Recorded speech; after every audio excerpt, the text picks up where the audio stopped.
सोचिए, आजादी के करीब 8 दशक बाद भी भारत में रहकर किसी भारतीय वैज्ञानिक को साइंस में नोबेल प्राइज नहीं मिला है। सुंदर पिचाई और सत्य नडेला की शुरुआती पढ़ाई भारत में हुई, ये सच है। लेकिन जिस डिग्री ने उन्हें आज की कुर्सी तक पहुंचाया, वो मास्टर, वो MBA, वो सब विदेश में हुआ। धीरूभाई अंबानी, विराट कोहली, आमिर खान, नरेंद्र मोदी, इनमें से किसी की सफलता की जड़ इस मार्कशीट वाली व्यवस्था में नहीं है। किसी कंपनी के CEO को अगर उसी कंपनी के हर डिपार्टमेंट का इंटरव्यू देना पड़े तो शायद वो आधे भी पास ना कर पाए, फिर भी वही पूरी कंपनी चला रहा होता है।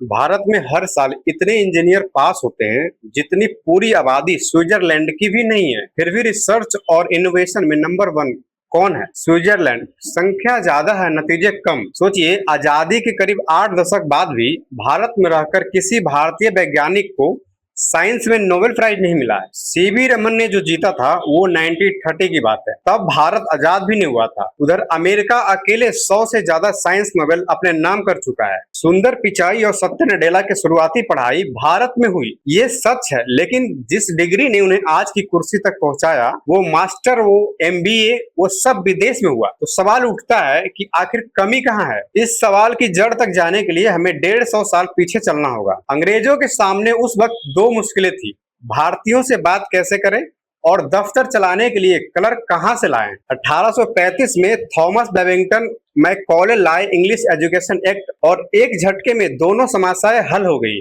पहला मकसद था ऐसे लोग तैयार हो जो अपनी सीट पर बैठे चुपचाप काम करे, सवाल ना पूछे, ज्यादा सोचे भी नहीं।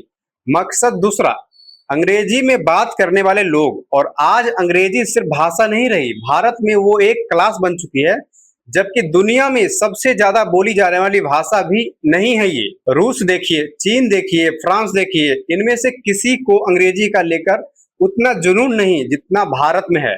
यहाँ अगर आपकी अंग्रेजी कमजोर है तो सीधा लेबल लग जाता है, कम्युनिकेशन स्किल खराब है। जबकि सच्चाई सिर्फ इतनी है कि आप कोई और भाषा जानते हैं। सोचिए, 5 साल पुराना IOS आज बेकार माना जाता है, लेकिन जो चीज एक पूरी पीढ़ी गढ़ती है, हमारी शिक्षा व्यवस्था, वो लगभग वैसे ही चल रही है। बस ऊपर से थोड़ा रंग रोगन हुआ है। यहाँ रटने का मुकाबला चलता है, जो जितना अच्छा रटे उसे उतने ज्यादा नंबर। संस्कृत में 95% लाने वाला बच्चा संस्कृत बोल नहीं पाता है। इतिहास की इतनी मोटी किताबें रट ली जाती है जिनका आधा हिस्सा असल जिंदगी में कभी काम नहीं आता है। जबकि आज कुछ भी जानना हो तो एक सर्च में मिल जाता है। एक सरकारी स्कूल का बच्चा 12 साल तक अंग्रेजी पढ़ता है और फिर भी नहीं बोल पाता। दूसरी तरफ 5 साल का बच्चा बिना किसी किताब के अंग्रेजी सीख लेता है, सिर्फ इसलिए क्योंकि उसे माहौल मिलता है। किताब से नहीं, माहौल से भाषा आती है। मजे की बात यह है कि किंडरगार्टन के टीचर जिस तरह बच्चों को सिखाते हैं, खेल खेल में समझाकर, वो तरीका कॉलेज की रंटक तकनीकी से वही बेहतर होता है। फिर उम्र बढ़ते बढ़ते हम सीखने का सबसे कारगर तरीका ही भुला देते हैं। और जो बच्चे हमेशा टॉप करते हैं, परीक्षा में हर तरकीब आजमाकर नंबर बटोरते हैं, असली जिंदगी में कदम रखते ही उनमें से बहुत सारे टूट जाते हैं। क्योंकि नंबर और काबिलियत हमेशा एक चीज नहीं होती है।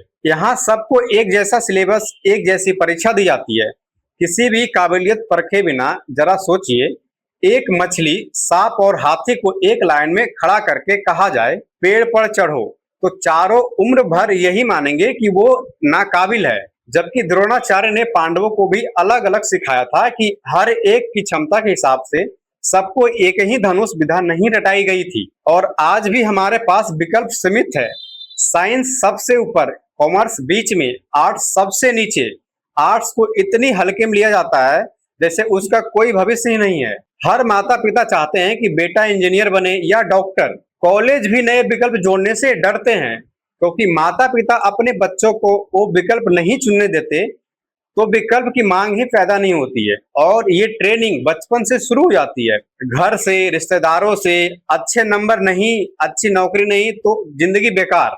इसी डर से क्रिएटिविटी कहीं पीछे छूट जाती है और अच्छे नंबर, अच्छी नौकरी ही सपना बन जाता है। सपना पूरा हो जाए तो ठीक, दूसरों को नीचा दिखाने का मौका मिल जाता है। पर अगर टूट जाए तो सबसे ज्यादा नुकसान खुद को आत्मविश्वास का होता है। बाहर वाले उतना जज नहीं करते जितना इंसान खुद को कर लेता है। अब उन 4-5 लोगों के बारे में सोचिए जिन्हें आप दिल से सफल मानते हैं। धीरूभाई अंबानी, विराट कोहली, आमिर खान, नरेंद्र मोदी, इनमें से किसी की सफलता की जड़ इस मार्कशीट वाली व्यवस्था में नहीं है। उन्होंने खुद सीखा है, खुद को गढ़ा है। किसी कंपनी के सीईओ को अगर उसी कंपनी के हर डिपार्टमेंट का इंटरव्यू देना पड़े तो शायद वो आधे भी पास ना कर पाए, फिर भी वही पूरी कंपनी चला रहा होता है। तो जिस स्किल से वो कंपनी चलाता है उस पर बात क्यों नहीं होती?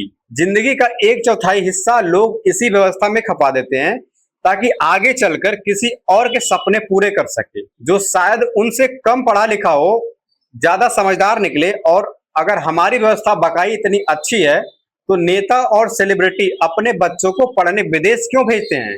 एक तरकीब हो सकती है कि नेताओं के लिए ये अनिवार्य हो कि उनके बच्चे उसी इलाके के सरकारी कॉलेज में पढ़े जहां से वो चुनाव लड़ते हैं। शायद तभी सरकारी कॉलेज की हालत बदले। और आंकड़ा देखिए कि उत्तर प्रदेश सचिवालय में 368 चपरासी की पोस्ट के लिए 2015 में 23 लाख आवेदन आए थे, जिनमें से 1.5 लाख ग्रेजुएट और करीब 50,000 पोस्ट ग्रेजुएट शामिल थे। ये सिर्फ एक आंकड़ा नहीं, एक चेतावनी है। आईएएस, पीसीएस की बात अलग है, वो जुनून का मामला है। पर जो सालों सिर्फ इसलिए सरकारी नौकरी की तैयारी में झोंक देते हैं क्योंकि जॉब सिक्योरिटी चाहिए, उनसे पूछिए तो एक ही जवाब मिलेगा, मतलब काम करो या ना करो, नौकरी नहीं जाएगी। और ये डर कहाँ से आता है? यहीं से। हमारी शिक्षा व्यवस्था हमें इतना भरोसा नहीं देती कि हम अपनी काबिलियत के दम पर टिके रह सके। टेक्नोलॉजी इतनी तेजी से बदलेगी कि आज जो हम रट रहे हैं कल शायद इसकी जरूरत ही ना रहे। Cloud computing, CEO, digital marketing, ये सब नौकरियां कुछ सालों पहले वजूद में नहीं थी। बदलाव के लिए तैयार रहना, नया सीखते रहना और क्रिएटिव सोच रखना, यही असली तैयारी है, यही असली शिक्षा है।